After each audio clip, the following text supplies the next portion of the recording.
नमस्कार सबैजनालाई। आज म हजुरसमक्ष एउटा जानकारीमूलक सन्देश लिएर आइरहेको छु। प्रसङ्ग चाहिँ के को बारेमा भन्दाखेरि तपाईहरु धेरैले आजभोलि एउटा अनुभव गर्नुभयो होला। एउटा राम्रो नराम्रो, तितो मिठो हैन रमाइलो एउटा अनुभव के छ भन्दाखेरि गर्मीको याम छ। हजुरहरूले एक आपसमा छुँदाखेरि करेन्ट लागेको जस्तो महसुस गर्नुभएको होला। त्यो मैले पनि गरेको छु, हजुरले पनि गर्नुभएको छ होला। कसरी लाग्छ, के भएर लाग्छ, हजुरलाई पनि जिज्ञासा होला। एक त रमाइलो पनि हो, चट्ट एकले एक आपसमा छुँदाखेरि चट्ट झड्का लागेको जस्तो हामीलाई महसुस हुन्छ। करेन्ट लागेको भन्छौँ हामी त्यसलाई चाहिँ।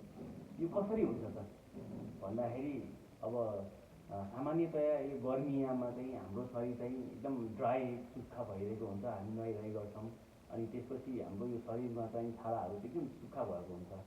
यसले गर्दाखेरि जहाँ हामी बस्छौँ, जहाँ हामी सुत्छौँ त्यसमा चाहिँ एउटा घर्षणले गर्दाखेरि चाहिँ एक किसिमको करेन्ट उत्पन्न भएको हुन्छ। त्यसले गर्दाखेरि हामी कसैलाई यसरी टच गर्दाखेरि, कसैलाई केसँग बोल्दाखेरि टक्क झट्का लागेको जस्तो, हामी करेन्ट लागेको जस्तो महसुस हुन्छ। यो हुन नदिनको लागि चाहिँ अब हामीले चाहिँ नि नुहाइसकेपछि, हात खुट्टा धोइसकेपछि चाहिँ नि विभिन्न किसिमका अब अरू त नभनौँ, तोरीको तेल लगाउने गर्नुपर्छ।